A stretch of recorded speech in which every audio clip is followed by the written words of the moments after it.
তুলসী পূজা হিন্দু ধর্মে অত্যন্ত পবিত্র এবং গুরুত্বপূর্ণ একটি আচার। তুলসী গাছকে মা লক্ষ্মীর রূপ বলে মনে করা হয় এবং বিষ্ণু ভক্তদের কাছে এটি অত্যন্ত শ্রদ্ধার বস্তু। তবে শাস্ত্রে কিছু নিষেধাজ্ঞাও আছে, যেগুলি না আনলে পূজার ফল কমে যেতে পারে বা অপবিত্র হয়ে পড়ে। নিচে হিন্দু শাস্ত্র অনুযায়ী তুলসী পূজার সময় 10টি সাধারণ ভুল এবং সেগুলি কেন এড়ানো উচিত তা বিশদে আলোচনা করা হল। 1. রাত্রে তুলসী গাছে জল দেওয়া উচিত নয়।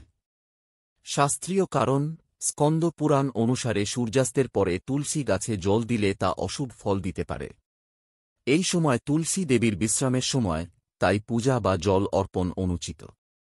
2. রবিবার তুলসী গাছে স্পর্শ বা জল দেওয়া উচিত নয়। শাস্ত্রীয় কারণ: রবিবার তুলসী মা উপবাসে থাকেন বলে মনে করা হয়। এই দিনে তাঁকে জল দেওয়া বা পাতা ছেঁড়া নিষিদ্ধ। এটি দেবীর বিরুদ্ধাচরণ হিসেবে ধরা হয়। 3. পচা বা নোংরা হাত দিয়ে তুলসী পাতা ছেঁড়া। শাস্ত্রীয় কারণ: তুলসী অত্যন্ত পবিত্র, তাই তাকে স্পর্শ করার আগে হাত ধুয়ে নেওয়া উচিত। নোংরা হাতে তুলসী ছেঁড়লে তা পূজার অযোগ্য হয়ে যায়। 4. তুলসী পাতা ছিঁড়েই সঙ্গে সঙ্গে পূজায় ব্যবহার করা।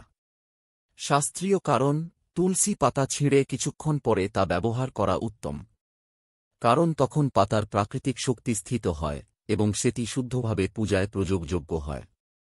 5. একই তুলসী পাতা বারবার ব্যবহার করা। শাস্ত্রীয় কারণ: শাস্ত্রে বলা হয়েছে, একবার ব্যবহৃত তুলসী পাতা আবার ব্যবহার করা নিষেধ। এটি অপবিত্র হয়ে যায় এবং ঈশ্বরের পূজায় অগ্রহণযোগ্য হয়। 6. তুলসী গাছের নিচে জুতো পড়ে যাওয়া বা ময়লা রাখা। শাস্ত্রীয় কারণ: তুলসী গাছ একটি দেবতা স্বরূপ। গাছের চারপাশে পবিত্রতা বজায় রাখা আবশ্যক। জুতো পড়ে যাওয়া বা আবর্জনা রাখা মহাপাপের সমান। 7. তুলসী গাছের শুকনো পাতা ব্যবহার করা। শাস্ত্রীয় কারণ: শুকনো বা হলদে পাতা দেবতাকে অর্পণ করা নিষেধ। এটি পূজার অসম্মান এবং তা ফলপ্রসূ হয় না। 8. ঋতুমতী নারীদের তুলসী গাছে ছোঁয়া। শাস্ত্রীয় কারণ: কিছু ধর্মীয় মত অনুযায়ী ঋতুমতী নারীরা পূজা বা দেবতার সংস্পর্শ এড়িয়ে চলেন। যদিও এটি আধুনিক দৃষ্টিকোণে বিতর্কিত, তবে অনেক বাড়িতেই এই রীতির পালন হয়। 9. বৃহস্পতিবার তুলসী পাতা ছেঁড়া।